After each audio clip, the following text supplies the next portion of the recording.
저희 강의록 앞에 보면은 기도문 시작기도 넣어놔. 그때 또 환자와 간호사와 병원들의 주보성인 까밀로 성인께 드리는 기도 저희 함께 바치겠습니다. 성부와 성자와 성령의 이름으로. 아멘. 까밀로 성인이시여, 당신은 가난하고 병든 이들은 하느님의 심장이라 말씀하시며 그들을 섬기는 것이 예수 그리스도를 섬기는 것이라고 말씀하셨습니다. 저희가 환자들을 돌볼 때 그들 안에 계신 주님을 만나 배우게 하소서. 저희가 사랑의 마음과 이해의 시선, 위로의 언어, 그리고 환자들을 고무하는 믿음을 갖게 하소서.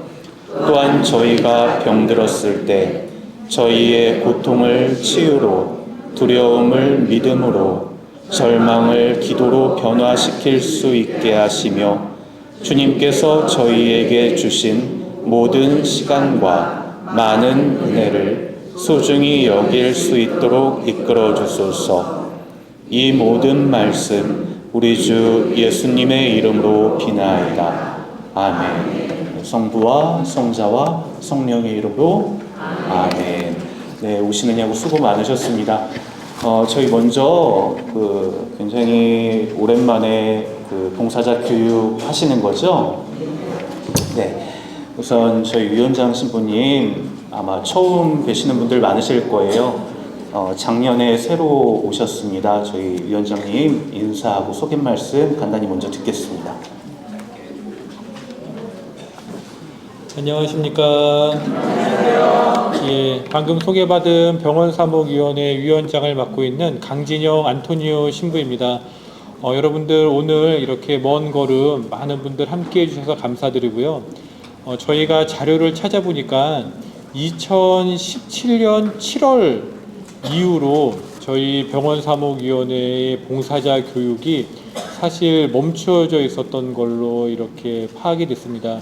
거의 한 7년 만에 이렇게 한 자리에 모이셔서 뜻깊은 교육을 이제 하게 되었는데요. 오늘 사실 이 자리가 그동안 7년간 공백이 있다가 또 만들어졌고, 또 아시는 것처럼 코로나 시대에 굉장히 원목 환경들이 많이 바뀌게 되었습니다. 그래서 힘든 그런 준비의 시간들이 있었는데, 특별히 오늘 이 원목자 교육을 위해 애써주신 우리 신부님과 수녀님을 앞에 좀 모시고 좀 같이 좀 이렇게 인사를 드리는 시간을 갖도록 하겠습니다. 수녀님 한번 앞으로 좀 잠깐 나와주시죠. 예, 신부님도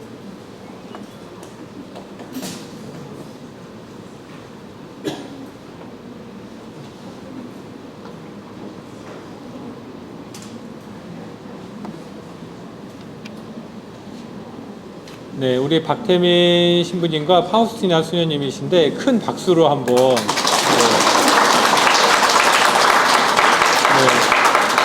신부님 한 분이 더 계시긴 하셨었는데 요번에 이제 교구 인사 이동 관계로 지금 이제 연수로 들어가셔서 이 자리에 함께 하시지는 않으신데, 아무튼 세 분 이 신부님 수녀님들께서 봉사자 교육을 위해서 그동안 끊기고 맥이 끊어졌었던 이 봉사자 교육을 준비하시느라고 굉장히 많이 애써주셨습니다. 다시 한번 감사드리고요. 아무튼 오늘 이 자리를 통해서 많은 분들 원목 활동에 큰 도움이 되는 그런 교육이 되시기를 저도 함께 하도록 하겠습니다. 감사합니다.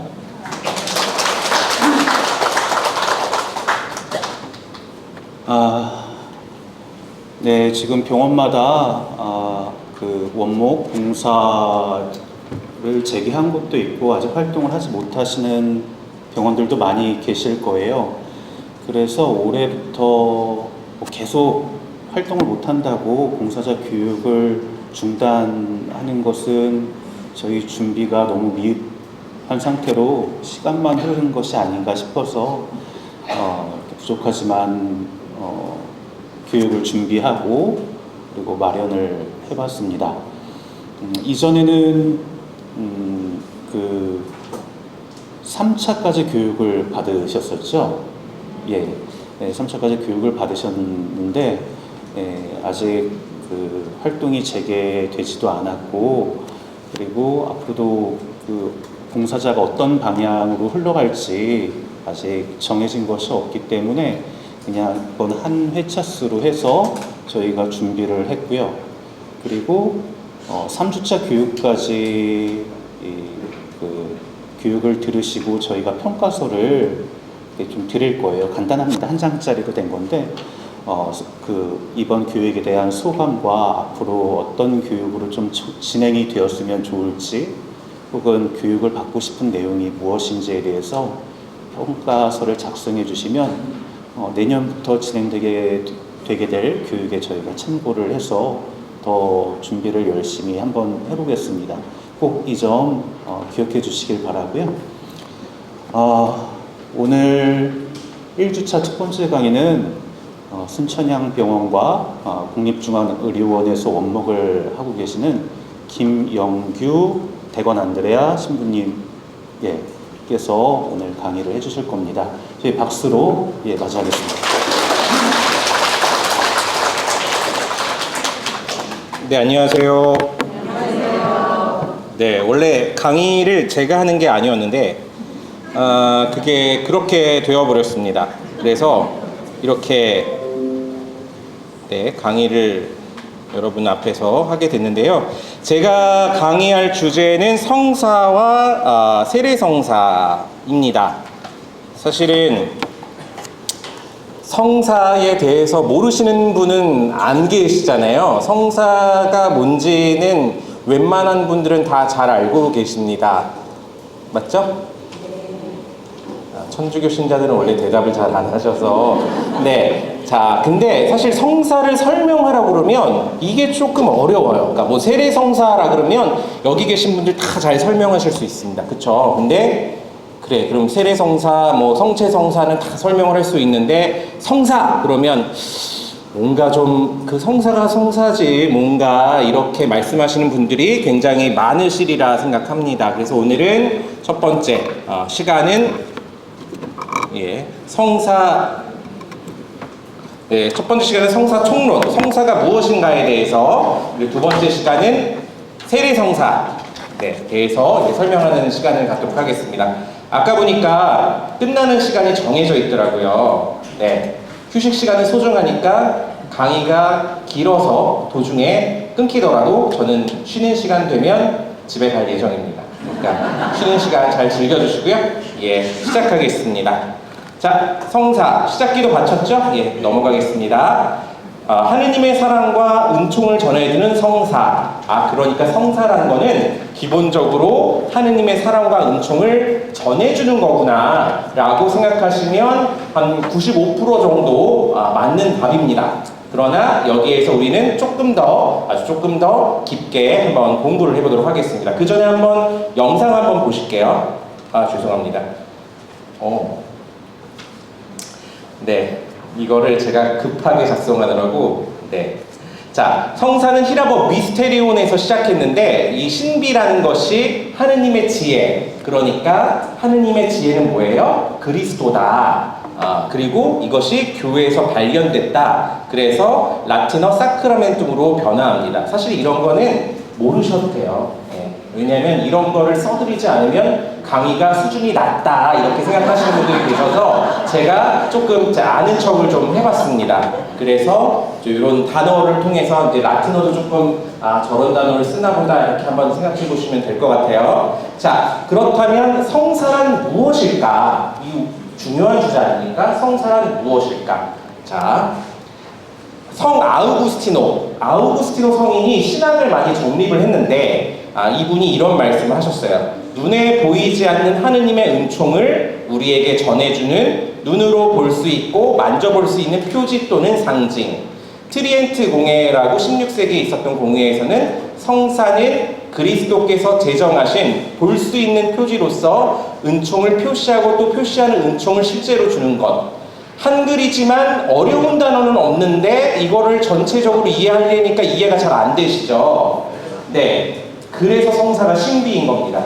자, 그러면 여기서 우리가 지금 빨간색으로 표시되어 있는 글자들이 있죠? 공통적으로 이제 표지라는 단어들이 등장하고 하느님의 은총, 볼 수 있는 볼 수 있고 볼 수 있는 요런 것들을 이제 생각해서 성사란 이런 것이다 라고 생각해 보시면 되겠습니다.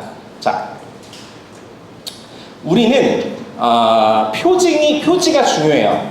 여러분들 조금 있다가 제가 영상을 하나 보여드릴 건데 영상을 먼저 보여드리고 제가 설명을 다시 할게요. 여러분 응답하라 1988 보셨어요? 네. 네, 거기에 한 장면입니다.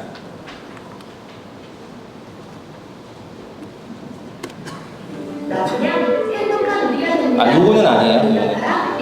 유튜브에서 긁어 왔더니 광고가 붙었어요.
네, 영상 잘 보셨죠? 왜 보여드린 것 같으세요? 성사적 구조, 그러니까 성사가 무엇인가를 알기 위해서 적합한 그런 동영상 같아서 제가 틀어드렸습니다. 여기서 보이지 않는 게 뭐예요? 반찬을 주고받잖아요. 그러면서 뭐를 표현해요? 마음, 또 뭐 정, 이런 것들을 표현하잖아요. 정, 마음 이런 거 눈에 보이나요? 안 보여요. 그러니까 뭘로 표현합니까? 볼 수 있는 무엇인가로 표현을 합니다. 지난 한 추석이었잖아요. 얼마 전에. 예전에 보니까 상품권 선전을 하면서 감사의 마음 롯데 상품권으로 표현하세요. 이런 구절이 있었습니다. 광고 카피가. 아주 적절한 거예요. 감사의 마음 보이나요? 안 보여요. 근데 상품권은 보여요? 보이죠? 자, 성사가 마찬가지입니다. 성사는 기본적으로 보이지 않는 것, 하느님의 은총이 보이지 않는데 그거를 볼 수 있고 만져볼 수 있고 맛볼 수 있고 뭐 맡을 수 있고 하게 드러나는 표징들을 말하는 겁니다. 아시겠죠? 네, 그러니까 어렵지 않습니다. 이게 사실은 어려운 단어 같지만, 자, 그런 의미에서 보면 그리스도께서 제정하신 볼 수 있는 표지, 그러니까 예수님이 만들었던 표지인데, 이 표지는 은총을 표시, 그러니까 은총을 보여주고 또 보여준 은총을 실제로 주는 것. 이제는 이해가 되시겠죠? 실제로 주는 것이라는 것이 이 성사에 있어서 굉장히 중요한 겁니다. 여기까지 아시면 한 97% 정도는 아신 거예요. 자, 그러면 조금 더 깊게 들어가 보겠습니다. 자, 그러니까 사실은 어떤 게 성사고 어떤 게 성사가 아니라고 얘기할 수 있어요? 없어요? 없어요. 세상 만사는 다 성사다. 우리 형제님이 이제 자매님들한테 이제 꽃을 사갖고 왔어요. 그러면 자매님들은 어떠세요? 기분이? 좋아지겠죠? 왜 이걸 사오라고 돈도 없는데 이렇게 하실 분은 안 계신다. 잘. 왜요? 그 꽃이 꽃집에 있는 꽃과 무엇이 다른 거예요? 사랑하는 마음을 이렇게 표현해 주는 거잖아요. 꽃을 안 받아도 사랑하는 마음이 없다고 얘기할 수 없겠죠. 사랑하는 마음이 있어요. 그 형제님과 부부 사이에도 있잖아요, 보통. 없나요? 네, 보통 있다고 생각해보면 그거를 사실은 우리는 표현해 주기를 바랍니다. 사람들 다. 생일에 축하해 라고 말하는 것도 좋겠지만 뭐 선물을 준다. 그러면 어때요? 이 사람이 날 정말 사랑하는구나. 이렇게 느낄 수가 있겠죠. 날 좋아하는구나. 이렇게 느낄 수가 있겠죠. 그래서 모든 것이 사실은 성사다. 그리고 하느님은 사실 하느님을 전해주는 표징들이 엄청 많은데 이것이 어떤 것이 성사고 어떤 것이 성사가 아니다라고 얘기할 수 있어요? 없어요? 없다. 왜냐하면 기본적으로 하느님은 보이지가 않아요. 그렇죠? 그런데 하느님을 드러내주는 건 여러 가지가 있잖아요. 그런 것들 통해서 우리가 하느님을 만난다? 그러면 그게 성사다. 우리가 막 이제 가을 단풍 들지 않습니까? 내장산을 갔는데 너무 이뻐. 와, 하느님께서 이렇게 이쁘게 세상을 창조하셨구나 라고 느낀다면 그건 성사예요? 성사가 아니에요? 성사죠. 그러니까 성사는 굉장히 다양하다. 굉장히 많다. 시대와 장소에 따라서 하느님의 모습을 전해주는 표지들은 다를 수 있겠죠. 그 낙엽을 봤을 때 누구는 하느님 이게 너무 창조하신 그 아름다움이라고 생각하는 반면에 군장병들은 어때요? 저 쓰레기 덩이들 이렇게 생각하면 그거는 성사가 아니겠죠. 그런 식으로 사람마다 시대와 또 장소, 문화에 따라서 다르다. 성사라는 것은 다르다. 자, 그래서 이제 하여튼 성사가 엄청 많았습니다. 160개, 200개 이 정도의 성사가 있었는데 12세기 들어서면서 큰 성사와 작은 성사를 좀 구분하기 시작했어요. 정리할 필요가 있었겠죠. 하도 성사가 많으니까 무엇이 올바른 성사인가, 무엇이 교회가 그리스도의 은총을 이렇게 전해주는 성사인가, 이런 것들을 구분할 필요가 있었을 겁니다. 그래서 큰 성사와 작은 성사들을 구분하기 시작했고, 여기에 보시면 하느님의 구원 사업과 그에 따른 은총을 우리에게 전해주는 뛰어난 표지 7을 확정한, 그러니까 뛰어나지 않는 표징들도 있겠죠. 아까 말씀드린 것처럼 단풍 보면서 하느님은 참 아름답게 세상을 만드셨구나, 이건 사실은 그렇게 뛰어난 표징들은 아닐 거예요. 그래서 뛰어난 표정들의 기준이 있습니다. 외적인 표지, 내적인 은총, 그리스도에 의한 제정. 그러니까 보여야 돼요. 만지든지 먹든지 냄새 맡든지 보여야 됩니다. 첫 번째. 그리고 그것이 은총을 전해줄 수 있어야 해요. 그리고 누가 만드신 거냐? 그리스도께서, 혹은 그리스도에 의해서 교회가 제정한 것을, 요 세 가지 기준을 가지고 우리가 큰 성사와 작은 성사들을 구분하기 시작했다. 성사가 총 7가지잖아요. 예, 그쵸? 네. 성사가 총 7가지인데, 이 7가지 중에서도 사실은 더 중요한 성사가 있고 덜 중요한 성사가 있습니다. 어떤 성사가 중요할까요? 네. 또, 네. 뭐 여러 가지 지금 말씀을 하셨는데, 네, 눈을 마주치면 시킬까봐 눈을 아래로 까시고 계시는데 안 시킬게요. 제가 그냥 네, 안 하겠습니다. 제가. 그러니까 그냥 편하게 계세요.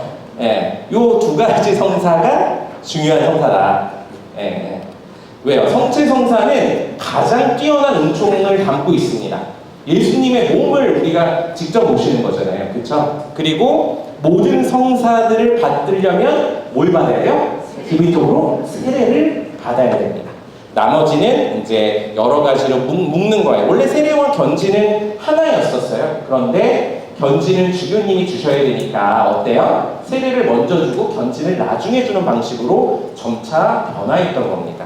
원래 세례 성사를 받으면 죄가 용서되잖아요. 그러는데 세례 받고 나서는 어때요? 죄를 용서받을 방법이 필요하잖아요. 그러니까 고해 성사가 있는 거고, 그리고 병자 성사, 아픈 분들, 사실은 이제 우리가 병자 성사 받는다고 병이 다 낫는다 이렇게 생각하면 교회가 뭐 성모병원 가지고 있을 필요는 없겠죠? 그냥 거기 신부님 한 10분 모아놓고 오세요, 번호표 뽑으면 안수 주고 이러면 끝날 텐데, 그게 아니라 병자에게 희망과 용서를 선포하고 또 돌아가시는 분들에게도 구원을 선포하는 것이 이제 병자성사, 옛날 말로는 종부성사 이렇게 불렀습니다.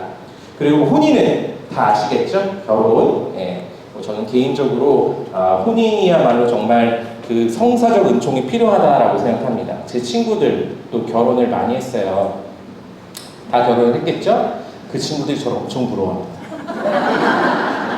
저희 집에 놀러 왔어요. 제 방에 놀러 와가지고 TV를 마음대로 트는 거 보고 감탄을 놓지 못해요. 애 있는 집은 뭐예요? 애를 보는 거 해소해줘야죠. 그리고 저기 뭐 스포츠 보려다가도 이제 또 와이프가 드라마 본다 그러면 이제 양 보여주고 이제 방에 들어가서 유튜브로 이렇게 보고 있는 그런 모습들을 볼 때 그 사람들은 저를 부러워한다. 사실은 그런 면에서 혼인 성사는 어쩌면 혼자 사는 것보다 더 큰 은총이 필요한 그런 생활이다라는 생각이 듭니다. 저는 혼자라서 외롭지가 않습니다. 네. 자, 이 7가지 성사, 이제 이 7가지 성사를 나누는 기준들이 여러 가지가 있어요. 그런데 대표적으로 입문 성사, 그래서 세례, 견진, 성체 성사를 하나로 묶고, 그 다음에 화해 성사, 뭐야? 이거 왜 있죠? 네, 화해 성사. 네, 화해 성사 뭐예요? 고해 성사. 또 화해와 치유의 성사에서 고해와 병자를 같이 묶고, 그 다음에 혼인과 그 다음에 성품을 어떻게 묶냐면 공동체에 봉사하는 성사, 이렇게 해서 또 하나로 묶기도 합니다. 여러 가지로 묶어요. 네. 그렇지만 오늘은 이제 그 각 성사들의 관계에 대해서 설명드리는 시간은 아니니까요. 예, 우리가 7성사를 보면 삶의 중요한 순간은 성화하는구나. 태어나고 밥 먹고 씻고 아프면 치료받고 결혼하거나 봉사하거나 나중에 또 혹시 뭐 돌아가시기 전에 하거나 또 뭐가 있네. 결혼했죠. 네, 그런 식으로 생각해보면 이 7가지 성사는 삶의 가장 중요한 순간에 하느님의 은총을 전해준다. 네. 자, 그래서 16세기 트리엔트 공의회, 아까 똑같은 말입니다. 트리엔트 공의회에 의해서 7성사에 대한 교의가 점차 발전하기 시작합니다. 자, 성사가 우리에게 전해주는 것은 아까 말씀드린 것처럼 눈에 보이지 않는 은총을 우리에게 가시적인 표지로 전해준다. 본 목적은요, 파스카 신비, 예수님의 순환과 죽음과 부활의 신비를 전해주면서 우리가 예수님의 순환과 죽음과 부활을 살 수 있도록 도움을 주는 외적 표지 또는 예식입니다. 이게 원래 본 목적이에요. 그러니까 이렇기 때문에 주님이 은총을 주시는 건데, 우리는 바꿔 생각해서 이게 아니라 내가 은총을 받아서 딴 데 써야지 라는 마음으로 은총을 청하곤 하죠. 근데 원래 성사의 본 목적은 이겁니다. 우리가, 그러니까 쉽게 말씀드리면 세상 안에서 그리스도인답게 살 수 있도록 도움을 주는 외적 표지 또는 예식, 이렇게 생각하시면 돼요. 어렵지 않으시죠? 그래서 자주 영성체 하셔라, 고해 성사 자주 봐라, 이렇게 말씀드리는 이유는 우리가 그런 성사 생활 없이 그리스도인으로 세상에서 살아갈 수 있냐? 어렵다. 그걸 열심히 해도 어려운데 안 하면 되겠어요? 안 되겠어요? 안 되죠. 자, 은총의 전달이 성사의 목적 자체가 아니다. 이게 굉장히 중요한 말인데요. 이게 굉장히 습관적으로 또 미신적으로 성사 생활하시는 분들이 계세요. 그래서 이제 뒤에 나오겠지만 나는 어떤 신부님한테 뭘 하면 좀 좋은 것 같고 어떤 신부님한테 뭐 영성차이 별로 안 좋은 것 같아 라고 하시는 분들도 계시죠. 실제로 있습니다. 그러나 우리가 그런 것들은 조금 빼놓고 생각해야겠다. 왜? 성사는 기본적으로 그리스도께서 직접 하시는 것이기 때문에 그렇습니다. 제가 뒷부분에 가서 사요성, 이요성 설명할 때 잠깐 말씀을 드리도록 할게요. 자, 그렇다면 이제 우리가 성사라는 걸 알았으니까 원성사와 근본성사라는 단어에 대해서 배울 차례입니다. 원성사, 그러니까 기원이죠, 기원. 성사의 기원은 뭐냐? 그리스도. 자, 하느님이 눈에 보여요, 안 보여요? 안 보여요. 그런데 이런 보이지 않는 하느님을 보여준 분이 계세요. 누구예요? 예수님. 그래서 예수님이 원성사시다. 아시겠죠?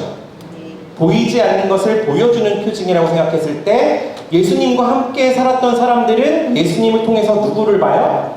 하느님을 본다.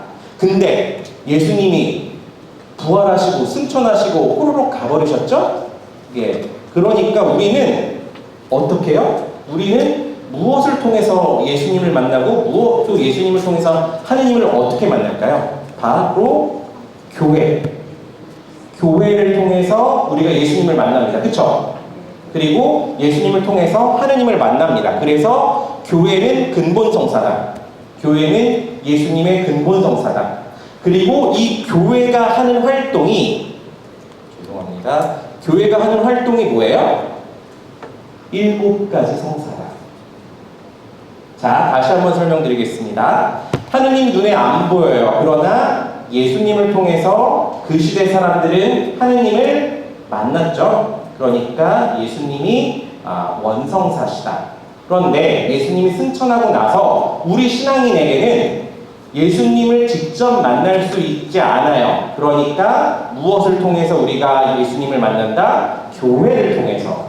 그리고 이 교회가 하는 활동이 뭐예요? 7가지 성사. 이 성사를 통해서 개개인의 신앙인들을 양육한다. 아까 말씀드렸죠? 삶의 중요한 순간에 삶의 중요한 순간을 성화한다. 누가? 교회가 신자들의 삶을 7가지 성사로 어떻게 해요? 성화한다. 어려우니까 성화는 거룩하게 한다. 이렇게 생각하시면 되겠어요. 어떻게 하냐고요? 거룩하게 한다. 그러니까 우리 신앙인들은 성사 생활에 자주 참여해야 한다. 그러나 습관적이고 미신적인 성사 생활을 해서는 안 된다. 네. 어떤 옛날에 우스갯소리가 있었는데 어떤 신부님이 신부님들끼리 모여서 고스톱 쳤나봐요. 그런데 어떤 신부님이 난 사순식이라 십자가 얘기하고 오겠네 하고 십자가 얘기를 하고 와서 돈을 다 따갔대요. 그래서 기도가 이렇게 중요하구나 이렇게 말씀하셨다고 하는데 웃자고 하는 드리는 말씀이지만 어쨌든 미신적인 것, 습관적인 것은 좋지 않다. 자, 근본성사 했고요. 자, 요 3가지가 중요합니다. 예수 그리스도 없는 교회와 성사를 생각할 수가 있을까요? 없을까요? 없겠죠. 예수님이 당연히 계셔야 돼요.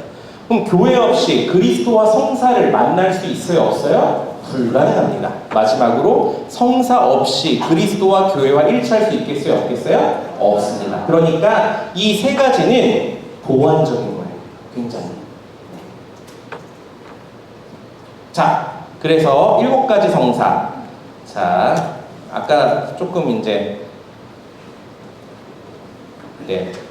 아직 시간이 좀 있으니까요. 교회 성사성은 인간 삶의 구체적이고 중요한 여러 상황 안에서 7성사로 구체화. 아까 드린 말씀이죠. 성사를 통해서 우리 삶과 이 성사가 비슷하다. 태어나고 죽고 먹고 자라고 어른이 되고 결혼하거나 뭘 하고 또 아플 때가 있고 이런 식으로 이런 것들 안에서 구체화된다. 보이지 않는 하느님은 성사라는 교회의 예식을 통해 인간 가까이 오셔서 당신 자신을 내어주신다라는 것. 일곱 성사는 인간의 구원에 도움을 주기 위해 형성된 교회 공동체 공적 예식으로 이해하면 되겠습니다. 이것이 일곱 성사의 정의입니다. 자, 그렇다면 아까 전에 이제 성사의 유효성, 성사가 언제 유효하냐 유효하지 않느냐는 사실 굉장히 중요한 문제예요. 사실 이거는 성사를 직전하는 사제가 중요하게 생각해야 되는 문제이긴 하지만 성사를 받는 사람의 입장에서도 굉장히 중요한 문제입니다.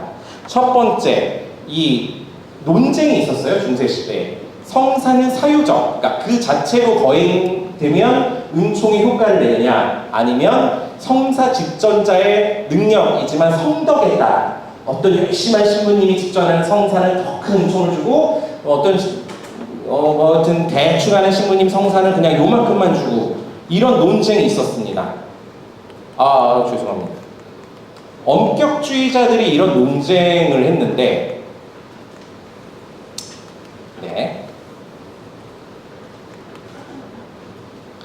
결국에는 뭐가 돼요? 결국 교회는 사유성을 인정을 합니다. 성사가 직전되었으면 그 자체로 은총의 효과를 낸다. 직전자의 성덕과 상관없이. 그런데 자, 중요한 건 뭐예요? 받는 사람의 상태에 따라서 이뇨적인 효과를 냅니다. 그러니까 여기 계신 분들 중에 정말 열심히 신앙생활 하시는 분들에게 성사는 더 큰 은총을 전해주지만, 난 뭐 성당 가기도 싫어 하는 사람들에게는 성사가 큰 은총을 전해줄까요? 전해주지 못합니다. 받는 사람 입장에서는 이뇨적인 효과가 있어요. 네.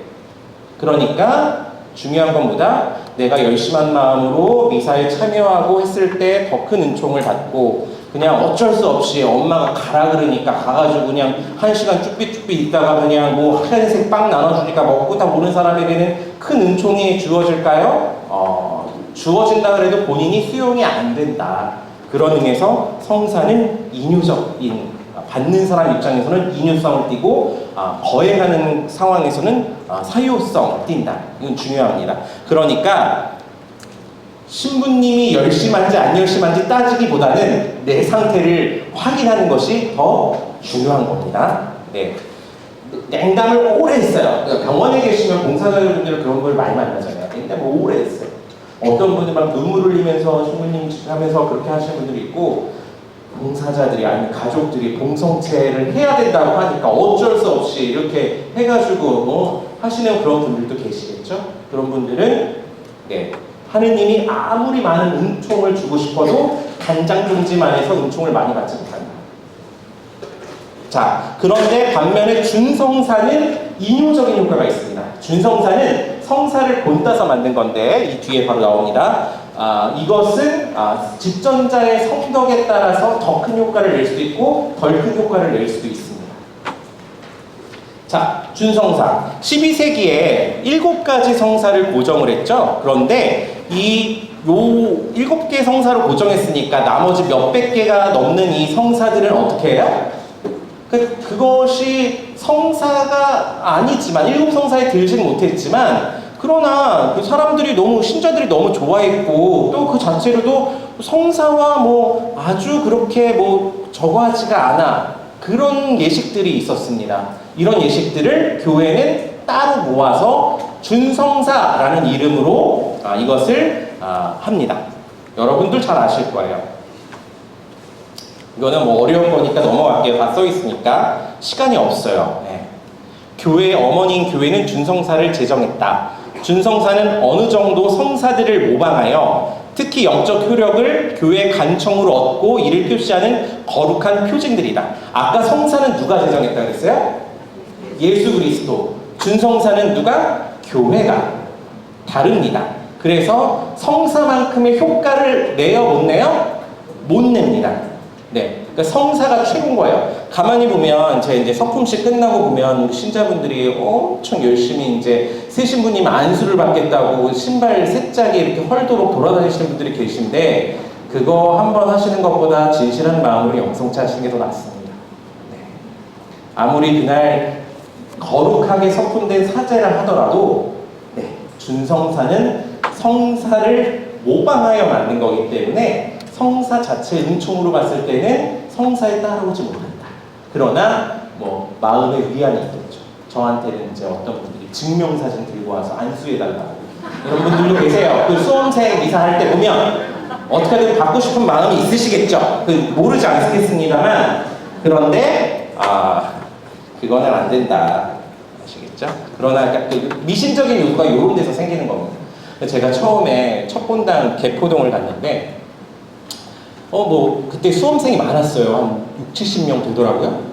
그러면서 제가 그 며칠 뒤에 도곡동 성당에 이제 미사를 해달라고 해서 도곡동 성당에 손님으로 와서 미사를 하는데 우리 본당의 그 수험생 명단에 있는 그 사람들이 이름이 똑같이 있는 거예요. 근데 세례명이 좀 되게 특이했어요. 그러니까 이거는 저도 와 이런 세례명이 있어? 라고 했는데 이름 세례명이 똑같아. 이상하다. 그러고 나서 며칠 뒤에 이제 다른 신부님들이랑 만나려고 했는데 그 신부님이 얘기하다가 그 얘기가 나오는 거예요. 그러니까 그때 당시 어떤 그런 게 있었냐면 열심히 뭐 이렇게 여러 군데, 3군데 이상 성당에 이름을 넣으면 대학교 합격한다 뭐 이런 속설들이 있었나 봐요. 그런데 생각해 보세요. 공부를 안 해. 근데 엄마가 기도를 열심히 해서 서울대 벌금 들어갔어요. 그럼 공평해요? 불공평해요? 불공평하죠. 뭐 그 어머니는 공평하다고 생각하시겠죠. 그런데 그런 거는 불공평하다. 그런 게 미신적인 요소다. 준성사는 축복, 축성, 구마로 나눠져 있습니다. 언제나 이 기도가 포함되면서 안수나 십자성호나 성수뿌림 요 3가지 그들이 다 들어가는 경우도 있고 하나만 들어가는 경우도 있고 그렇습니다.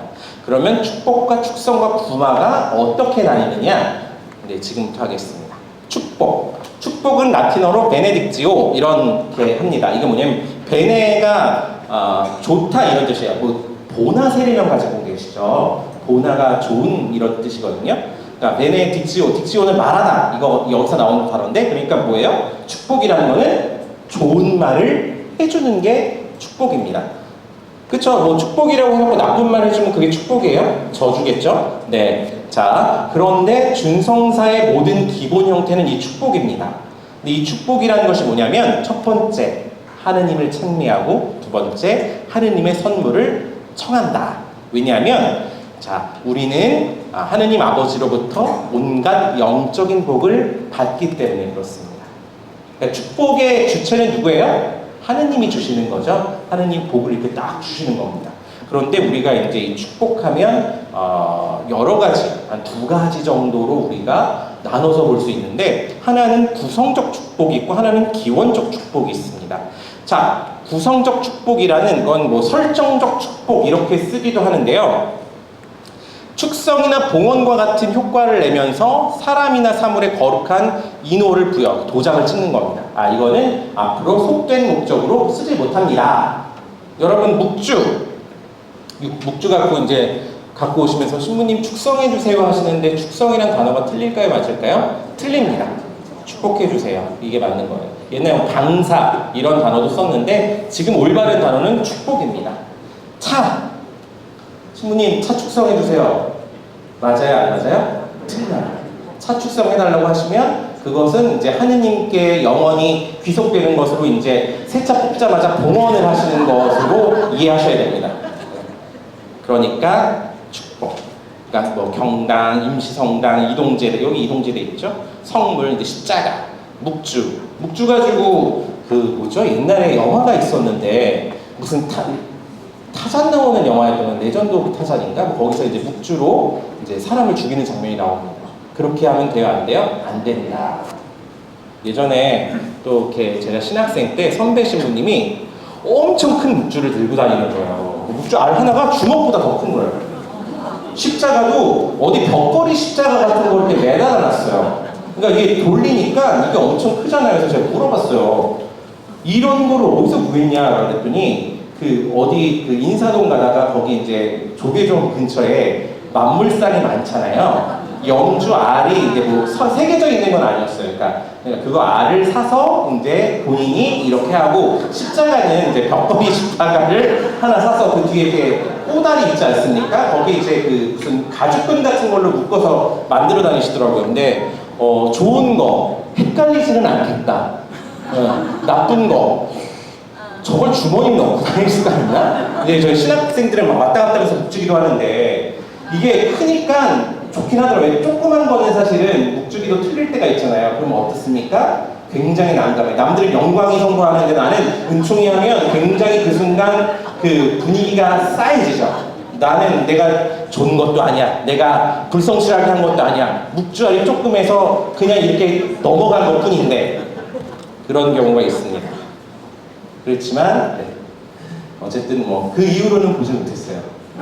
자, 구성적 축복. 아까 말씀드린 속되거나 부적당한 용도로 사용해서는 안 되고 만약 사용할 수 없게 되는 경우 묵주나 이런 거를 사용할 수 없게 되는 경우에는 땅에 묻거나 불에 태워야 됩니다. 그냥 땅에 묻으시면 돼요. 어디 묘지 가서 묻으시면 됩니다. 네. 근데 이제 그런 경우가 있어요. 묵주가 끊어졌어요. 그리고 나서 다시 이었습니다. 그럼 축복을 받아야 될까요? 안 받아야 될까요? 다시 받아야 됩니다. 끊어지면 그 축복이 소멸됐다고, 그러니까 묵주로서 가치가 훼손되면 그 축복이 사라졌다고 보는 게 맞습니다. 그러니까 그걸 다시 이었다. 그러면 어떻게 해요? 다시 축복을 받아서 해야 합니다. 축복이라는 게 여러 가지 의미가 있지만 이제 이게 성물의 품위가 있는지 없는지도 확인하는. 그래서 아마 몇 년 전일까 사탄의 묵주라 그래가지고 그 끝에 오각인지 뭔지 하여튼 그런 묵주가 있어가지고 이제 그 사목자들이 성물 축복할 때 잘 봐주십시오 이렇게 한 경우가 있었어요. 한 2, 3년 된 것 같은데 하여튼 그런 경우들이 있다. 자, 그런데 이제 그러면 축복 중에 이런 성물이 아니라 그냥 기원, 그러니까 우리 신자들에게 축복을 해주세요. 신부님 저희 아이들 축복 좀 해주세요 할 때 하는 것은 기원적 축복입니다. 그러니까 하느님의 은혜를 간구하는 목적으로 사람이나 사람의 본성을, 사물이나 사람의 본성을 변화시키지 않으면서 하느님의 보호를 기원하는 것. 여행 갈 때 신부님 저 성지순례 가는데 잘 다녀올수록 기도해 주세요 이런 것들이 뭐예요? 축복이다. 기원적 축복. 또 병자들, 영성체 하실 수 있는 분들이 계시지만 그렇지 않은 분들에게는 영성체 못하시는 분들에게 그냥 저희가 못하시네요 안녕히 계세요 하고 하지 않잖아요. 기도해 주잖아요. 그런 것들은 기원적 축복. 기원해 준답니다. 기원합니다 이렇게 쓰잖아요. 기도합니다 이렇게 쓰잖아요. 그런 것들. 그리고 전답, 사무실, 가정집, 자동차 등의 축복이 여기에 해당합니다. 제가 이제 그 신학생 때 어떤 신부님이 계셨어요. 나한테 축복받으면 사고가 안 나 이러는 거예요. 그래서 저희 본당에 어떤 신자분이 차를 끌고 거기까지 갔어요. 그러고 나서 축복받고 5분 만에 부딪혔습니다. 접촉사고가. 그러니까 이제 뭐예요 신부님 내가 여기까지 왔는데 신부님이 하면 사고가 안 난다면서 했더니 인사사고가 안 난다고 라고 했었어요. 네, 그런 거는 이제 저희가 저도 축복했는데 그 다음에 와서 누가 꽝 받은 적이 있어요. 그럼 굉장히 민망하죠. 우리 예전 본당에 있었을 때 총무님이, 남성 총무님이 차를 마련했습니다. 신부님 축복해주세요 했는데 제가 그 미사 끝나고 축복해주고 바로 경찰서로 또 미사를 가야 돼서 좀 급하게 해드리고 갔습니다. 그랬는데 갔다 오니까 그 차가 앞이 종이자처럼 찌그러져 있는 거예요. 이게 무슨 일인가 해서 물어봤죠. 그랬더니 신부님이 가시고 나서 인근 본당에서 처음으로 오셨던, 그러니까 우리 본당 신자도 아니었어요. 타 본당 신자분이 차를 끌고 오신 거예요. 거기 성당에 이 성당에 이제 미사를 드리기 위해서 오셨다가 후진을 한다는 것을 그만 그러니까 드라이브에 놓고 밟았는데 쾅 하고 부딪힌 거죠. 근데 그 시점이 뭐냐면 저는 엘리베이터 타고 올라가서 못 봤고, 그리고 저는 이제 빨리 나가느라고 제 차를 타고 나가니까 그 장면을 못 봤고, 그분은 내가 신부님한테 축복을 청한 지 지금 1시간이 지난 것도 아니고 5분도 안 지났는데, 그래서 내가 성수를 좀 덜 뿌렸나? 라는 그런 마음의 가책이 좀 있었습니다. 어쨌든 그렇습니다. 그런데 이거는 또 이뇨적인 효과가 있잖아요. 그러니까 받는 분에게도 자, 그리고 축성, 콘세크라시오, 이거는 거룩함이 함께 있는 거다. 그래서 성경에 보면 성별한다, 이런 남성, 여성 말고 성별한다 이런 단어를 보실 수 있는데 그것을 축성이라고 합니다. 이거는 하느님께 봉헌되는 거고 온전히 거룩하게 구별되는 사람이나 사물에 이 단어를 사용합니다. 아시겠죠? 예를 들면 졸다가 아니었나?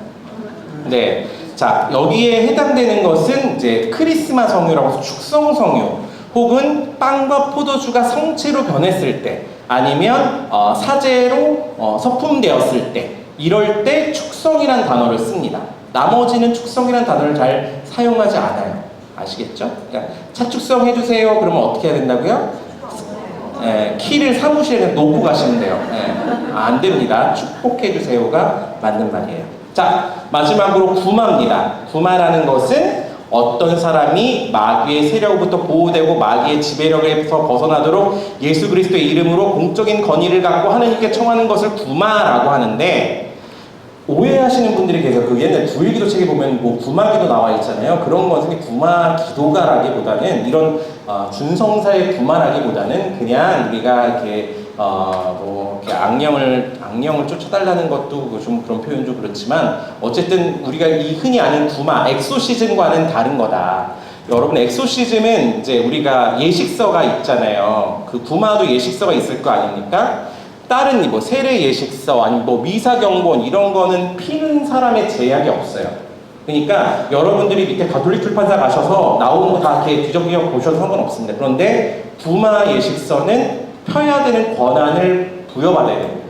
그러니까 그 신부님들이 뭐 나 구마 해봤다라고 하면 약간 한 90%는 약간 이라고 생각하시면 될 수도 있어요.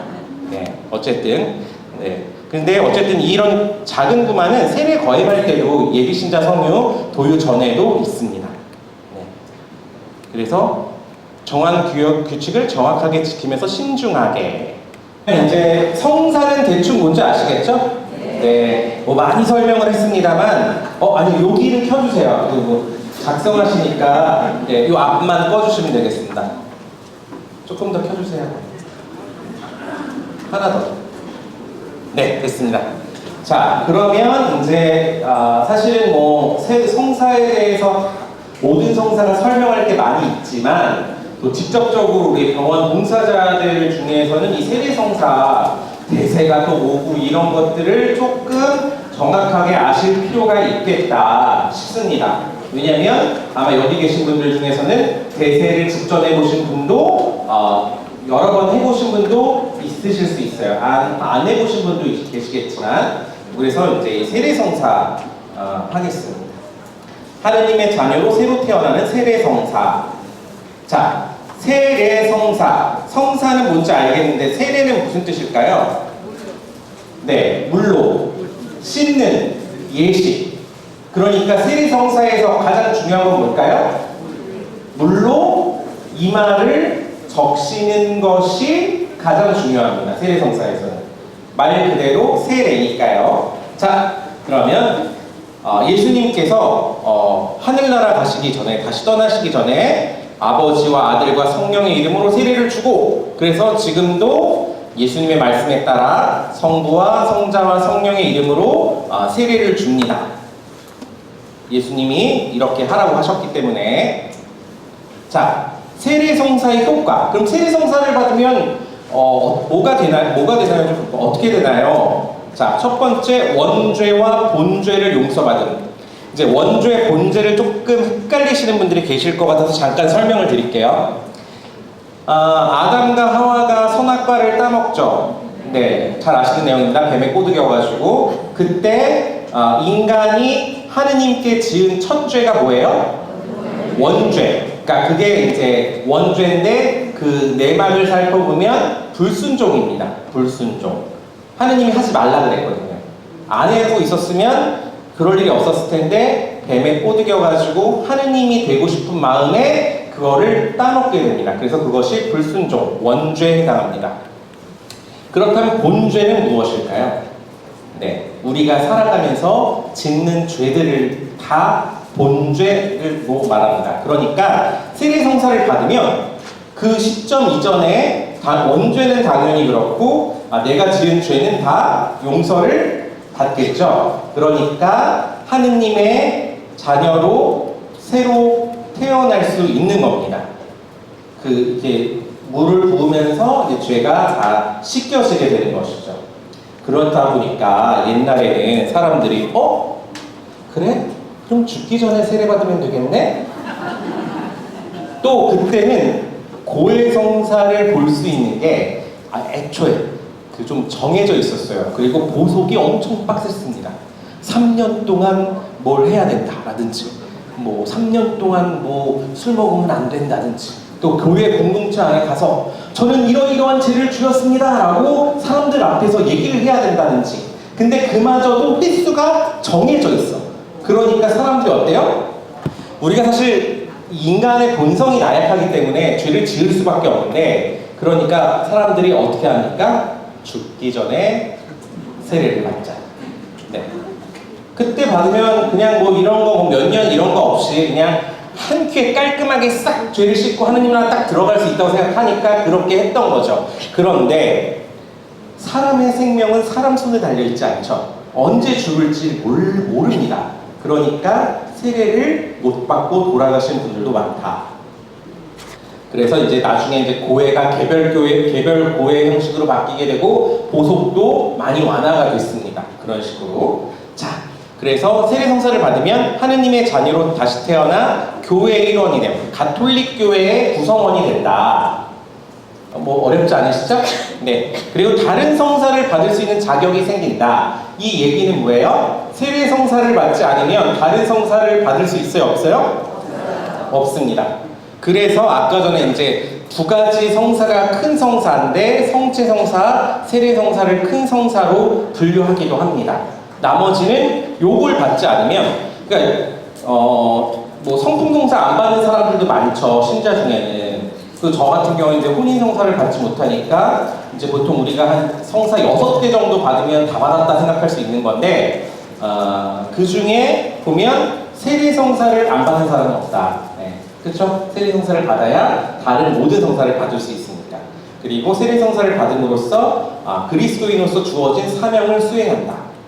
자, 그러다 보니까 이제 세례 성사를 받으면 우리가 세례 받기 전과는 달라져요. 어떻게 달라지냐? 영혼에 도장이 찍힙니다. 근데 이 도장은 이마에 찍힌 게 아니라 영혼에 찍힌 거여서 한 번 찍히면 2번을 받지 못해요. 영성체, 미사 참여하면 매번 할 수 있죠? 그쵸? 견진도 한 번밖에 못하지만, 예를 들어 병자성사도 여러 번 받을 수 있습니다. 혼인성사도 여러 번 할 수 있어요? 없어요?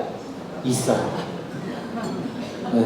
굉장히 희망찬 얼굴로 나는 제2의 삶을 시작할 거야. 네, 그 배우자가 사별하시게 되면 또 받을 수 있습니다. 혼인의 유대가 깨지기 때문에 혼인성사를 또 받을 수도 있어요. 옛날에 김은국 씨가 라디오 방송에 나와가지고 뭐 이렇게 물어보다가 배우자는 어떻게 되셨나요? 했더니 사별했습니다. 그러니까 김은국 씨가 성격 차이 때문에 이렇게 했다는 또 유명한 얘기가 있죠. 네.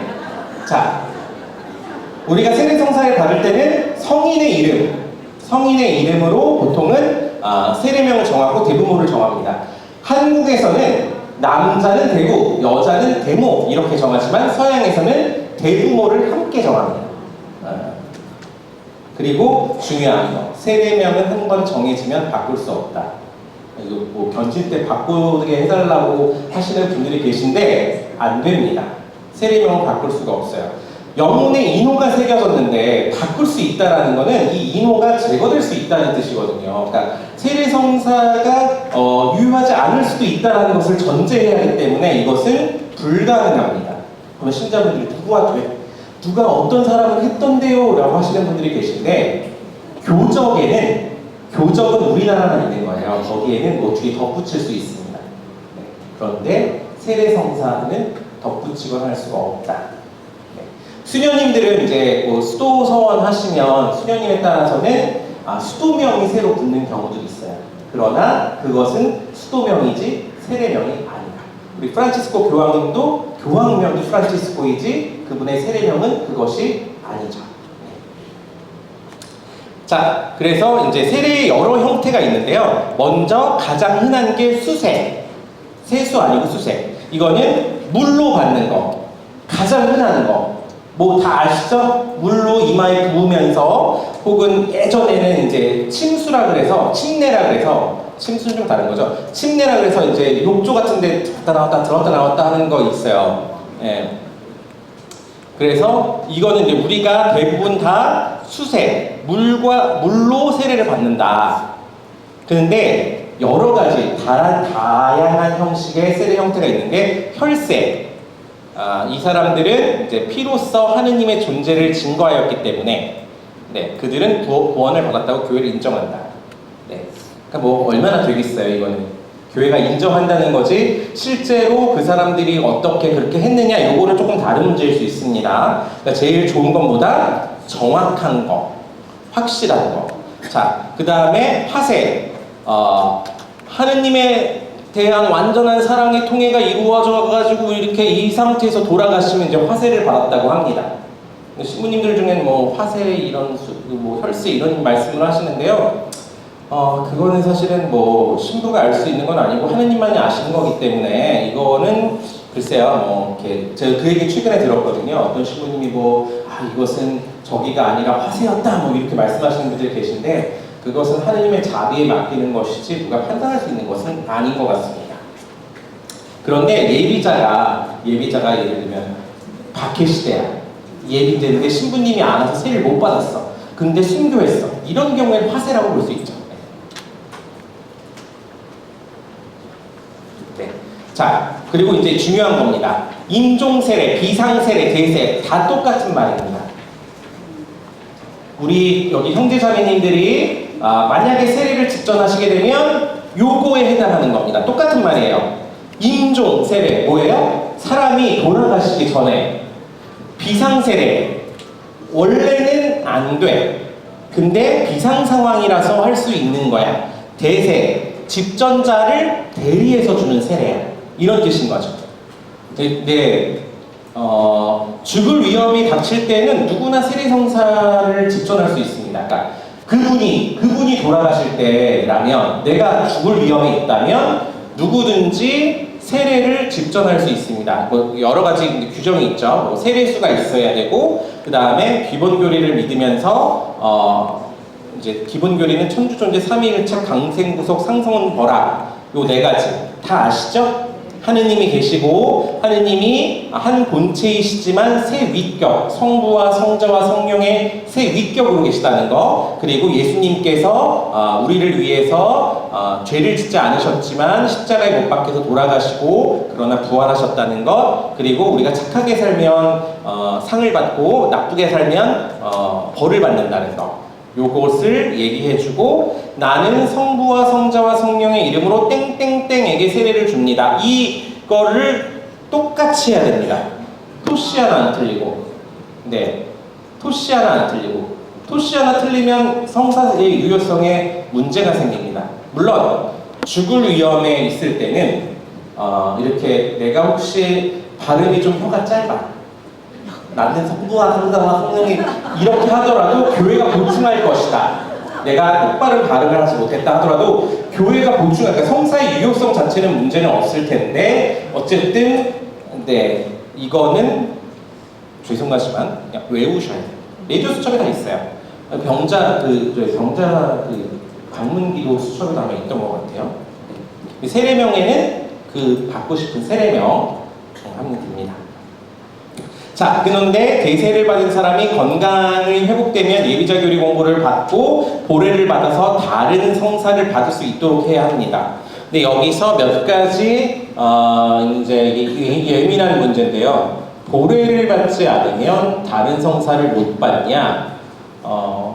받을 수는 있습니다. 받을 수 있고 예를 들면 이분이 대세를 받았는데 회복될 듯 하다가 다시 안 좋아져서 병자성사를 받는다. 이분은 나는 보례를 못 받았으니까 병자성사를 못 받습니까? 아니요, 받을 수 있습니다. 왜냐하면 이게 받을 수 없다라고 하면 이 세례성사의 유효성에 문제가 생기는 거예요. 세례성사는 죽을 위험이 있는 사람한테는 누구든지 할 수 있습니다. 그 효과가 다르지 않아요. 사제가 집전하는 거와 여러분들이 집전하는 효과가 다르지 않습니다. 대세라는 이름, 그러니까 명칭이 다른 것이지 효과 자체가 다르지 않다. 효과가 다르다 그러면 잘못하면 구원을 받을 수 없겠죠? 그렇잖아요. 효과가 다르다 그러면 아까 성사는 이유성이라고, 사유성이라고 말씀드렸죠? 그 성사행 자체로 그렇습니다. 그러니까 받을 수 있어요. 그러나 여러 가지 이유로, 왜냐면 아까 받는 입장에서는 인효성이니까 이 사람이 성사가 뭔지도 제대로 잘 모르는데 그냥 기름 몇 번 바르고 그냥 동그란 뭐 이렇게 빵 같은, 맛없는 빵 같은 거 주고 먹고, 이거는 그 사람에게 은총을 전해줄 수 있을까요? 없을까요? 없겠죠. 그러니까 다른 성사의 은총, 그러니까 은총을 전해주는 측면에서 봤을 때는 교육이 필요하다. 아시겠죠? 네. 그리고 대세를 준 사람들은 성명, 연령, 본명, 대부모, 세례일, 직전자, 증인을 적어서 관할 구역의 본당 사무실에 알려야 합니다. 내가 이런 사람에게 세례를 줬습니다라고 알려줘야 돼요. 네. 그리고 나서 이제 중요한 거, 신부님 대세 주세요. 틀린 말입니다. 신부는 정식 직전자이기 때문에 대세를 줄 수가 없어요. 신부가 직전하는 세례는 그냥 세례 성사입니다. 여러분들이 죽을 위험에 있는 사람들에게 주는 것이 대세고, 그 사람이 죽을 위험에 처한 사람이라, 위독한 사람이라 하더라도 그 사람에게 사제가 주면 그냥 세례 성사다. 네. 여기 이제 보례라는 얘기가 나오죠. 보례라는 것은 보충 예식을 이렇게 적어하는 건데요. 제가 뒤에 가면 이제 이 보례 예식에 대해서 조금 말씀을 드릴게요. 하시면 됩니다. 또 세례 성사에 따른 형태가 또 뭐가 있을까요? 우리가 아기를 낳으면, 너무 오래전에 낳으셔서, 자, 그 부부가 아기를 낳으면 뭘 줘요? 유아세례. 자, 만 7세 미만입니다. 만 7세 미만. 이 왜 만 7세냐면 교회법에서는 이성이 발달하는 것을 만 7세가 만료되면 이성이 발달한다고 여겨요. 그래서 만 7세 미만까지 줄 수 있고, 그런데 한국에서는 이것보다 좀 느립니다. 천룡성체 몇 살에 하죠? 3학년. 2학년, 중학교 3학년? 초등학교 3학년, 2학년 하는 데도 있죠. 그런데 이제 이성이 발달하기 시작할 때가 그 정도로 보는 겁니다. 그러니까 그전에는 사실은 보통 유아세례를 주라고 하죠. 근데 1, 2학년들 오면 유아세례가 애매해요. 그러니까 유치원 학교 들어가기 전에 유아세례 빨리빨리 해주시면 되겠습니다. 자, 어린 아이들도 원죄. 그러니까 원죄는 다 누구나 태어나면서부터 지니게 되는 죄예요. 그러니까 이 원죄가 있기 때문에 얼른 세례로 새로 태어나야 된다. 아시겠죠? 아이들이 뭐 갓난 아이들이 죄를 지었으면 뭐 얼마나 지었겠어요. 뭐 분유가 맛없다고 편식을 하겠어요. 엄마 괴롭히려고 똥기저귀를 2번 빨게 하겠어요. 아니잖아요. 아이들은 이성이 없기 때문에, 아직 발달하지 않았기 때문에 죄를 구분할 수가 없어요. 그러니까 내가 밤에 우는 것은 배고파서 우는 거지, 나는 약간 지금 낮밤이 바뀌어서 잠이 안 오는데 엄마 아빠는 자고 있는 게 열받아서 운다, 이런 게 아니거든요. 아이들은 정말 그런 게 없으니까. 그래서 이제 아이들도 원죄가 있기 때문에 유아세례를 받아야 된다. 근데 문제가 생깁니다. 네. 어떤 문제냐? 아까 성사는 최소한의 신앙을 담보로 해야 된다. 이렇게 성사를 받기 위해서는 신앙이 있어야 돼요. 그렇잖아요. 애들이 신앙이 있어요, 없어요? 없겠죠? 네. 뭐 좀 큰 애들은 있을 수 있어요. 성부해가 하잖아요. 근데 뭐 100일 이런 애들은 어때요? 얘는 지금 뭐 엄마 아빠도 구분 못하는데 하느님 뭐 알겠어요? 모르죠. 그러니까 이 유아세례만큼은 교회와 부모의 신앙을 보고 수여하는 겁니다. 또 아이들이 죽을 수 있기 때문에, 옛날에는 애기들 태어나서 많이 죽었잖아요. 그러니까 교회와 부모 혹은 이제 후견인의 신앙을 보고 세례를 주는 겁니다. 그런데 문제가 있죠. 자, 부모님이 신자가 아니야. 근데 세례를 주세요라고 하는 분들이 꽤 계세요. 특히 누가 그래요? 할머니가 애를 잠깐 산책시킨다고 나갔다가 산책시키고 온다고 유모차 끌고 와서, 신부님 사실 우리 딸이랑 사위는 신자가 아닌데요, 세례를 어떻게 줄 수 있을까요? 물어보십니다. 근데 안 돼요. 왜? 교회법에 가톨릭 종교로 교육되리라는 근거 있는 희망이 있어야 할 수 있습니다. 이 희망이 전혀 없다면 개별법의 규정에 따라 부모에게 그 이유를 알리고 세례를 연기해야 된다. 그래서 부모가 조당 상태일 때는 세례를 잘 주지 않아요. 네, 조당을 먼저 푸십시오. 그러면 이제 아이가 인질이잖아요. 어쩔 수 없이 조당을 푸는 경우들이 많습니다. 천녀성체 때도 마찬가지예요. 사실 천녀성체 때는 아까 만 7세가 지났기 때문에 자신의 이성으로 하느님을 받아들일 수가 있어요. 그러니까 부모가 신자가 아니어도 천녀성체를 할 수 있습니다. 법적으로 보면. 근데 이 규정 때문에 굉장히 주저하게 되는 거죠. 세례를 줘도 성당에 계속 나올 수가 없으면 냉담자를 만드는 거잖아요. 그러니까 이제 이런 규정 때문에 우리가 굉장히 고심을 하게 되죠. 그런데 아까 말씀드린 대로 부모가 조당 상태라 하더라도 천녀성체를 받는 데는 문제가 없습니다만 그 조당 상태인 부모님이 얼마만큼 아이에게 신앙 교육을 할 수 있을까 해서 이제 보통은 천녀성체 때 아이들을 인질로 삼아서 조당을 푸십시오. 그래서 조당을 풀죠. 보통 그렇습니다. 자, 그런데 가톨릭 신자 부모들뿐만 아니라 비가톨릭 신자 부모들의 아기도 죽을 위험 중에는 부모의 의사를 거슬러서라도 적법하게 세례받을 수 있다. 아까 세례성사가 구원에 굉장히 중요한 거라고 뒤에서 말씀드렸습니다. 네, 구원에 필요 조건 중에 하나이기 때문에 만약에 죽을 위험이 있으면 그 부모가 반대하더라도 얼른 삼다수라도 하나 사서 좋은 걸로 줘야 돼, 세례를. 삼다수를 사서 얼른 십자가 그어주면서 하시면 된다 이겁니다. 네, 죽을 위험이 있을 때. 네. 자, 비가톨릭 그리스도교 신자들의 아기는 부모나 또는 적어도 그들 중 한 명이나 부모를 합법적으로 대신하는 이가 세례를 청하고 자신들의 교역자에게 가는 것이 물리적으로나 윤리적으로 불가능할 때 합법적으로 세례받는. 예를 들면 동방정교의 신자야. 근데 애가 태어났어. 근데 정교회 신부님한테 갈 수 없다? 그러면 천주교에 와서 세례로 받을 수 있다라는 거죠. 중요한 건 윤리적이거나 물리적이거나 윤리적으로 불가능할 때 갈 수 있을 때는 해야죠. 자, 네, 이제 예식입니다.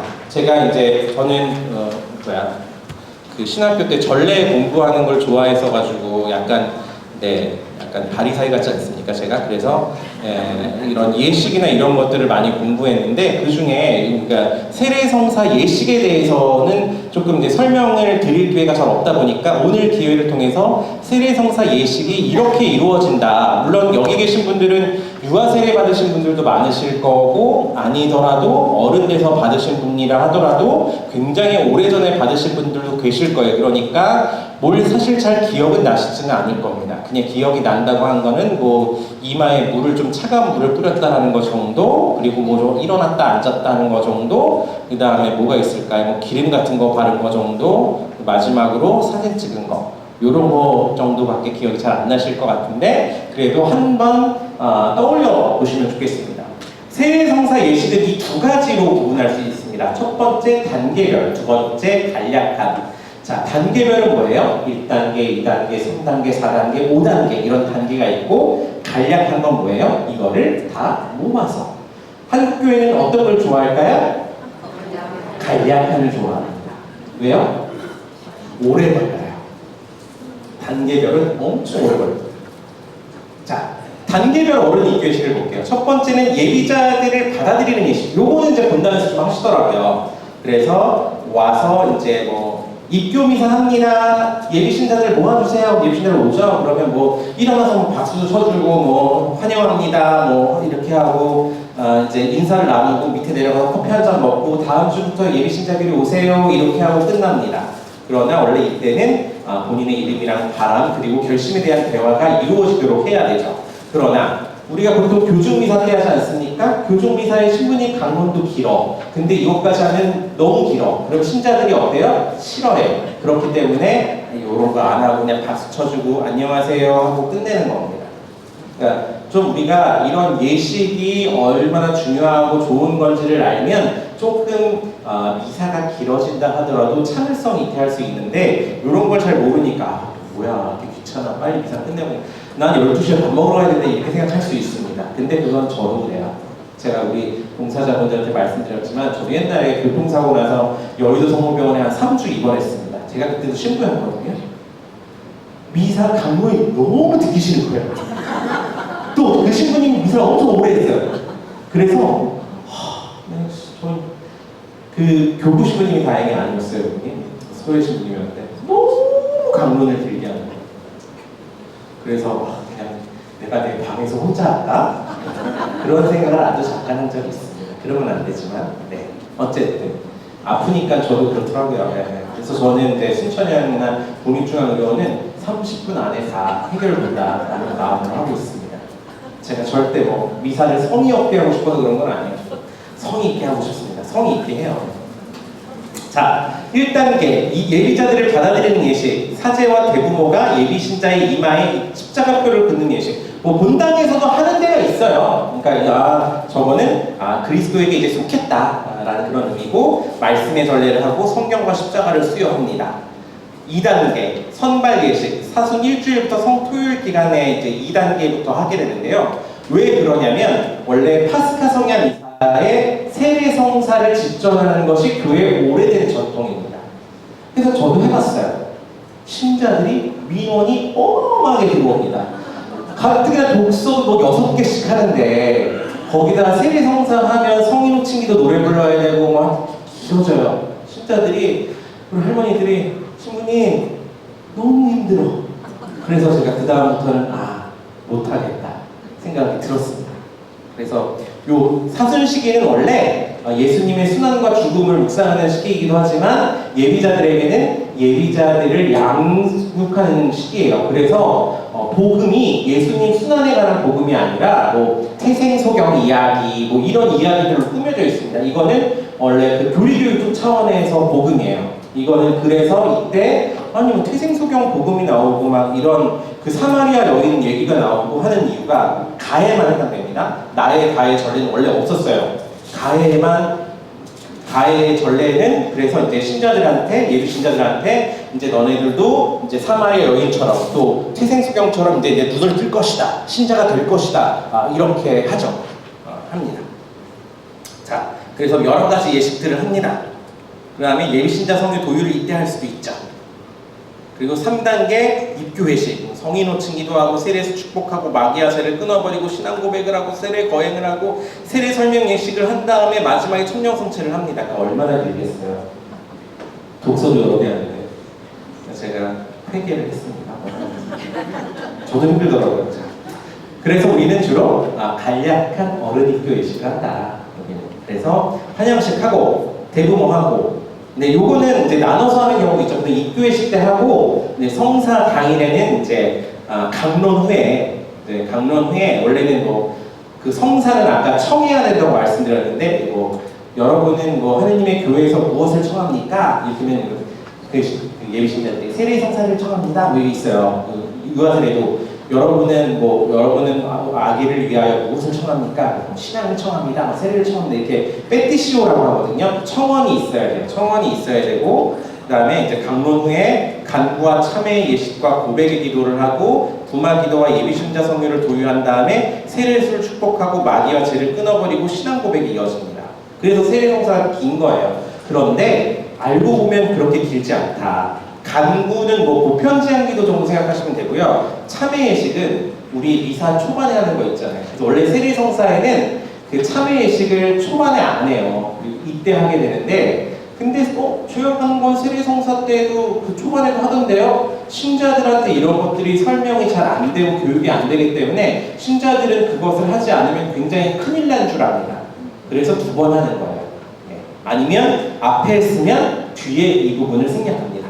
그리고 구마 기도와 아까 말씀드렸죠. 구마 기도와 예비신자 성유 도유. 옛날에는 이게 구마 성유였어요. 네. 그러니까 죄를 끊어버리고 새 사람이 되게 해달라는 기도와 예비신자 성유를 바르고, 그 다음에 세례를 거행해야 되니까 세례수를 축복하겠죠. 그리고 마귀의 모든 행실을 끊어버리니까 이거를 반복합니다. 그 다음에 신앙 고백, 믿으니까. 그래서 세례 성사 미사 때는 사도신경을 안 해요. 이때 같이 하기 때문에 합니다. 자, 그런 다음에 세례 예식. 세례 예식은 뭐예요? 이마에 물을 붓는 예식을 세례 예식. 그러니까 이게 가장 중요한 예식입니다. 그 후에 있는 예식은 뭐라고 써였어요? 세례 설명 예식입니다. 정식 명칭이. 그러니까 세례를 설명하는 예식인 거예요. 그러니까 세례 예식은 이미 이때부터는 뭐예요? 이전에는 이때까지는 예비자 혹은 세례 성사 청원자 이렇게 부르거든요. 요때면 이제 세신자. 요 끝나면 세신자. 요 세신자들한테 크리스마 성유를 도유하고 흰 옷을 입히고 촛불을 켜주는 것은 이것이 세례 성사를 잘 설명해주는 표징들이기 때문에 그렇습니다. 크리스마 성유는 아까 축성 성유라고 말씀드렸죠. 성결된 성유입니다. 거룩하게 되고 또 흰 옷을 입히는 건 뭐예요? 깨끗한 상징이잖아요. 흰 옷. 그래서 입혀주고 촛불을 켜주는 거는 파스카초에서 부활초에서 당겨서 킵니다. 결국 이거는 이제 나중에 또 언제 켜져요? 파스카초는 장례식 때, 장례 미사 때 키게 됩니다. 그러니까 세례와 죽음이 연결되어 있다는 것을 직접적으로 드러내 보여주는 거죠. 자, 흰 옷을 입히는 건 뭐예요? 우리가 흰 옷을 입으면 어때요? 깨끗해 보이잖아요. 깨끗한 사람이 된다. 그래서 우리 자매님들 미사포를 흰색으로 쓰는 건데 우리 자매님 중에서는 미사포를 검정색으로 쓰시는 분들도 계세요. 뒷말하지 않겠습니다. 장례식 때는 그럴 수 있죠. 근데 보통 미사에 이제 시커먼 거 쓰면 근데 제가 물어보니까 그게 자매님들이 생각으로는 여기는 하얗고 이제 장식은 하얗고 그 레이스 부분은 까맣기 때문에 더 이렇게 점잖아 보인대요. 점잖아 보이신다 하더라고요. 그래서 저도 설명하기를 포기했습니다. 그러나 세례성사를 받은 사람만이 미사포를 쓰잖아요. 그러니까 그런 의미 봤을 때 우리가 흰 옷을 입는 것이 그 흰 옷은 미사포를 하얗게 쓰는 것이 맞다. 왜 자매님만 여자만 쓰고 남자는 안 씁니까? 남자는 원래 장백이라는 흰 긴 옷을 입었어요. 그래서 그거를 8일 동안 입고 나서 부활 2주일에 그 옷을 벗었다 그래서 400주일이라는 명칭이 있었습니다. 근데 지금은 하지 않아요. 대신에 신부들만 장백이를 입죠. 신부들은 장백이를 항상 입습니다. 결국 그거는 이제 자매님들은 미사포를 간단하게 쓰고 남자는 흰 긴 옷을 입어서 외적인 정결함을 드러내는 세례받은 사람의 정결함을 드러내는 것인데 이게 잘 안 된다. 자, 크리스마스 성의 도요 말씀드렸고 천영성체 그리고 첫 영성체를 합니다. 그래서 세례성사는 이렇게 끝나죠. 여기까지가 제 준비한 강의가 다고요. 무엇이든 물어보세요. 궁금하신 거 있으실 것 같습니다.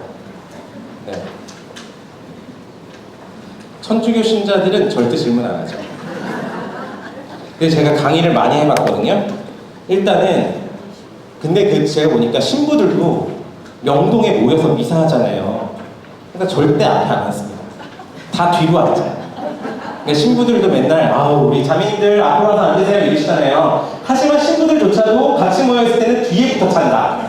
저도 그런 성일 축성미사 이런 거 할 때 항상 제일 빨리 가요. 왜? 뒷자리에 앉으려고. 이런 걸 보면 우리 교회는 하다가 맞구나 이런 생각이 듭니다.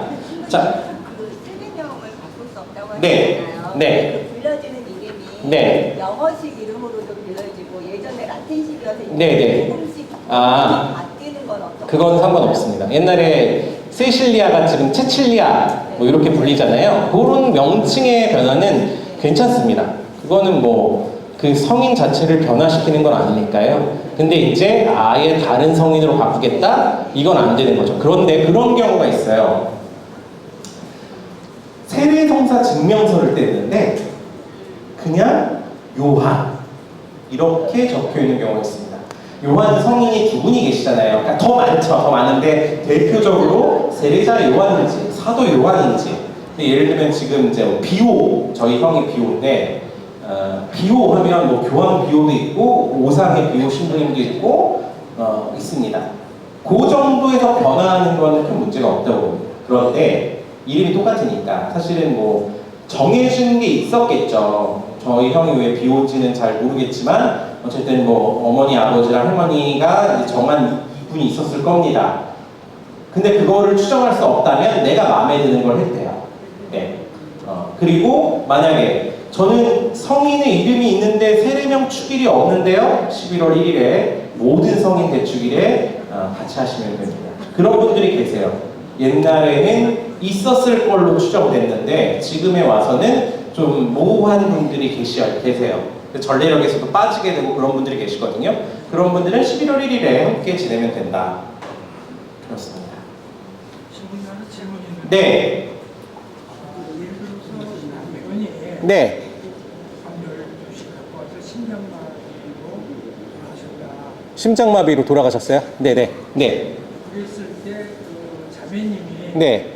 신자기 때문에 남편을 위해서 대세를 줄 수 있느냐 하는데 심장마비로 숨을 거뒀으면 안 되고 아직 숨이 있는 것 같으면 줄 수가 있다 뭐 이런 말이 있는데 이제 그거는 병자성사도 마찬가지인 것 같아요. 이제 병자성사를 주러 갔는데 돌아가셨대요.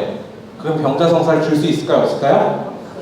그거는 있다고 보여집니다. 왜냐하면 여러 가지 이유가 있는데 첫 번째, 사실은 제가 이제 얼마 전에도 저희 갔는데 돌아가셨어요. 하지만 의사의 사망 선고가 내려지지 않은 상황이었습니다. 첫 번째.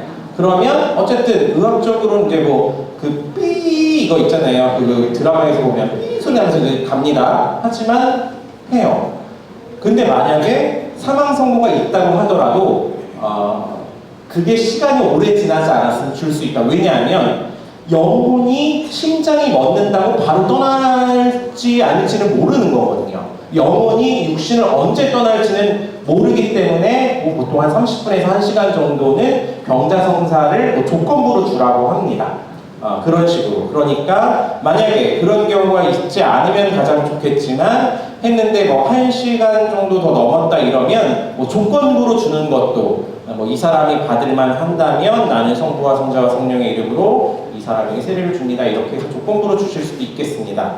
그러나 그런 상황이 오기 전에 미리미리 예비자 교육과 함께 성사를 받을 수 있도록 해야 되겠죠? 원래 발등에 불이 이렇게 떨어지면 모든 게 잘 안 될 수 있습니다. 네. 지금 형제님 질문하고 비슷한 건데요. 네. 그 대세를 받는 분이 네. 예수님 존재를 대답할 수도 없어요. 네. 뭐 등등 네네네. 삼위체도 네네네. 네. 네네. 그런 경우에는 저희가 이제 가족들한테 물어봅니다. 이분이 세례 성사를 이제 대화를 할 수 있던 시점이 있을 거 아닙니까? 직전이든지 뭐 한 며칠 전이든지 성사를 받고 싶다는 의향이 있었는가? 이게 중요합니다. 근데 이분이 뭐 나 나으면 병원에서 나가면 뭐 세례 받아야지라고 한다면 그런 얘기를 했다면 신부도 그 말에 듣고 세례를 직전을 합니다. 근데 이분이 난 싫어 안 가 난 때려 죽어도 성당 안 갈 거야 이랬다 그러면 신부도 세례를 주지 않아요. 그런데 이제 사람의 마음이라는 게 변화가 있잖아요. 옛날에는 내 앞에서 성당 되게 싫어 했는데 아파가지고 여보 그래도 이렇게 성당 가서 세례 받고 그런 거 좋지 않아요 했더니 그래서 적극적으로 거절했다가 좀 그 거절의 수위가 좀 낮아진다면 묵시적인 동의로 가서 세례를 주기도 합니다. 근데 그거는 그때그때 판단해야 되는 상황인 것 같아요. 네. 그러니까 어쨌든 본인의 의지가 싫다라 그러면 성사를 줘서는 안 되는 거예요. 네. 근데 이제 어떤 분들은 그 용인 천주교 묘지 이런 데 가고 싶으셔가지고 하시는 분들이 계신데 그러실 거면 사전에 잘 이렇게 뭐 지장이라도 받아 놓으시고 나는 세례를 받겠다 지장이라도 찍어가지고 보여주시면 수월하겠죠. 그러니까 저희가 아마 신부님들이 다 물어보셔요. 이렇게 원목실 가면 이제 저도 항상 묻습니다. 그래서 그분이 평소에 세례 받기를 원하셨나요? 예, 뭐 싫다고는 안 하셨어요. 그러면 이제 그럼 괜찮았나 보다 했는데 엄청 싫어했는데 나이가 드니까 그냥 뭐 애매한 경우가 있죠. 뭐 제가 성당 가는 건 반대는 안 했는데요. 근데 뭐 딱히 뭐 본인은 성당 가고 싶어 하지 않았어요. 이러면 이제 성사를 줄 수가 없다. 주기가 어렵다. 네. 그러니까 그런 케이스가 있다면 미리미리 옆에서 세뇌를 시키세요. 성사 받아야 돼. 그럼 네 한마디만 하라고. 네 한마디만 하라고. 이렇게 해서 하시면 됩니다.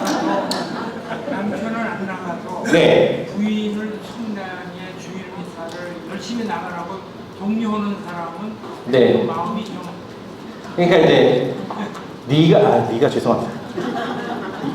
당신이 나가는 건 상관 않겠다. 나한테 나가라 얘기하지 마. 이런 경우도 있어요. 그러니까 그거를 알 수가 없습니다. 그러니까 그 상황이나 이런 것들을 저희가 종합적으로 듣고 판단하는 거라서 그 있는 사실 그대로 그렇다고 해서 내가 주님 제가 죄를 한번 짓겠습니다. 우리 저희 형제님은 그런 적이 없지만 남편이 원했어요. 이렇게 하시면 안 돼요. 이건 곤란합니다. 네. 네. 조당에 걸리면 조금 네, 조단. 네. 사면은 조당이 풀리는데 네. 남자 여자가 살아있는데 이혼을 했어요. 네. 가정사가 있고. 네, 네, 네. 근데 자매는 성당을 다니고 싶은데 네. 조당이 잘 안 풀려진대요. 재혼이에요? 재혼하셨어요? 재혼 안 했어요. 재혼 안 하셨으면 그냥 성당 가시면 돼요. 아, 네. 자매가- 이혼한 거는 괜찮아요. 이혼이 괜찮다는 건 아니에요. 재혼하지 않으셨으면 성사 생활에 문제는 없다. 그만둬요? 너무 좋았는데 가라고.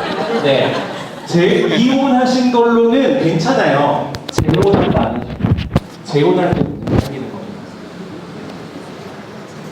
그리고 그런 건 이제 아픈 가족 사이기 때문에 교회도 나름대로 사실 내 실패를 겪어본 분들이잖아요. 아까 마이크라고 했던 것 같아요. 이건 하나님의 은총이 전해질 수 있도록 교회도 혼인 의원이라든지 이런 것들을 통해서 지원을 합니다. 그러니까 용기를 가지고 보좌 신부님이나 주임 신부님 만나뵈라고 해서 한번 면담을 해보시는 게 좋을 것 같아요. 네. 그러니까 되게 쉽게 풀리는 케이스들도 있어요. 진짜 엄청 쉽게. 네, 예를 들면 이제 그런 케이스들도 있거든요. 예를 들면 남자가 당신이 성당 나가는 거는 괜찮아. 근데 나는 혼인 예식이고 뭐고 성당 나가서 아무것도 못할 거니까 해. 그럼 이제 조당 상태잖아요. 이거는 근본 유효라는 제도를 통해서 풀 수 있습니다. 그거 되게 쉽게 풀리는 케이스예요. 그러니까 혼인 생활에 어려움이 있다? 그러면 신자들끼리 제발 묻지 마시고 신부님한테 가든가 아니면 신부님한테 가기 좀 그렇다면 교회 법원이 있어요. 서울대교구 교회 법원이 있거든요. 거기에 전화하셔서 이만저만한 케이스입니다. 그러면 거기서 신부님을 만나서 이런 제도에 대해서 말씀해 보세요라고 이렇게 하실 겁니다. 그러니까 신자들이 이렇게 이러쿵 저러쿵 하시면서 이혼했대잖아. 그래서 이렇게 막 말씀하시는데 그게 또 굉장한 상처가 될 수 있으니까 그런 아픈 가정사에 대해서는 우리가 형태적인 사람으로 그냥 모른 척 해주시면 좋겠습니다. 또 질문 있으세요? 네. 예민할 수 있는 질문. 네, 마이크 주신대요. 뒤에 안 들리시나봐요. 난 내 목소리만 갖고 다 잘리는 줄 알았지. 네, 이분. 예민한 주제. 얼마나 예민할까요? 기대가 되는데. 좀 예민한 주제인데요. 네. 이제 교황님도 동성애자에 대해서 네. 이제 돌봐야 된다 이런 거 선포하셨잖아요. 근데 이제 저 아는 지인분도 자제분이 동성애자거든요. 네. 그래서 참 그렇게 이런 문제에 대해서 얘기하는데 참 민감해서 이렇게 말을 하기가 좀 주저되기도 하고 네. 부분인데 예를 들어서 동성애 결혼을 해갖고 교회에서는 그게 허용이 안 되지만 어쨌든 결혼을 해서 그 동성애자들은 사실은 자녀를 낳을 수가 없잖아요. 그럼에도 불구하고 어떤 방법으로 교회가 허락하지 않지만 자녀가 있어요. 근데 어쨌든 동성애 성향을 갖고 있어서 그렇게 했다 할지라도 일단 신앙생활을 본인들이 하고 있다라면 그리고 또 이제 조부모가 하고 있고 이러면 그렇게 해서 이제 주어진 자녀를 세뇌를 시키고 싶다 이랬을 때 그게 그 자녀가 커서 하면 되면 성인이 돼서 성인이 돼서 안 될 것 같습니다. 왜냐면 아까 말씀드렸지만 그 가톨릭 죄송합니다. 제가 예비 신자 유아세례 아까 했을 때 뭐였냐면 가톨릭 종교로 교육되는 근거 있는 희망이 있어야 된다. 그런데 동성애 커플 부부라고 해야 될까요? 거기에서는 이런 종교로 교육되리라는 희망이 안 보입니다. 안타깝게도. 그러니까 그것을 교황님이 축복을 했다고 하시는데 이게 전례적인 축복은 아니에요. 다릅니다. 그냥 그 성사적 축복은 더더욱 아니고요. 그냥 우리가 제가 볼 때는 이제 어떻게 보면 한 인간에게 베풀어지는 그냥 좋은 말인 거죠, 축복. 근데 어쨌든 그 상황에서 아이가 가톨릭 교육으로 우리는 아직 그걸 인정하지 않으니까 안 될 것 같고, 다만 그 아이가 성인이 돼서 자기가 자기의 신앙을 선택할 수 있을 때, 자기 이성을 통해서 신앙이 선택할 수 있을 때는 가능하다. 그때는 그거와 상관없이 가능합니다. 네. 또 한 가지 네. 이제 지금 비혼자들도 이제 뭐 정자를 사가지고 네네네. 또 네. 자녀가 있잖아요. 네. 연예인들도 있고. 네. 그런 경우에도 그런 마찬가지. 그 안 된다고 보여집니다. 왜냐하면 교회가 그것 자체를 금하고 있고, 이제 거기서 이제 소위 미혼모, 그냥 미혼모라고 해야 될까요? 미혼모도 아니고 그냥 뭐 유명한 누구죠? 그 연예인 사유리 씨인가요? 그 만약에 청한다 그러면 그거는 안 될 것으로 보입니다. 마찬가지로 그 아이가 커서 자기가 신앙 교육을 받고 싶다, 자기 세례 받고 싶다, 그거는 문제가 없을 거예요. 그러나 지금 상태는 안 된다. 왜냐, 이 어린아이들에게 신앙 교육이라는 것은 스며들게 해야 되고, 그게 사실 부모가 줄 수 있는 가장 좋은 선물 중에 하나거든요. 근데 그런 것들이 주어지지 않는다고 한다면 아이가 세례만 받은 냉담자나 세례만 받았지 전혀 신앙인이 아닌 사람으로 성장할 수 있기 때문에 차라리 그럴 때는 커서 본인이 신앙을 선택하는 것이 좋겠다.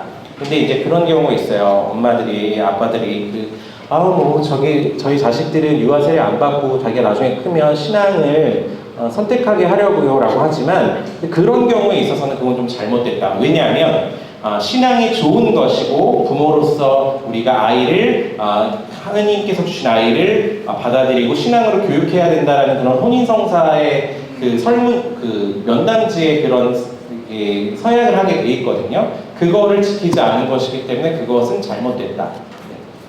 지금 신부님께서 미혼모를 또 언급하셨는데, 네네. 그런 상황이 아닌 미혼모들이 있잖아요. 네네네. 네, 뭐 어쨌든 결혼하기 전에 네네네네. 했으니까. 네네. 그런 경우에 자녀는 그런 경우도 굉장히 조심스럽지만 그 후견인이 따로 있지 않은 한, 예를 들면 그 옛날에 수녀님들이 고아원 같은 것들을 많이 운영했잖아요. 그래서 거기는 애들은 세례를 받고 이렇게 합니다. 왜냐면 종교 교육이 될 수 있거든요. 그 수녀님들도 계시고 뭐 수녀원에서 운영하는 기관이라면, 그러니까 세례를 다 줬는데 그것이 안 된다 그러면 그게 이제 미혼모가 아니더라도, 예를 들면 아까 비신자의 자녀라도 그것이 불가능하다 여겨지면 세례를 줄 수가 없는 것이죠.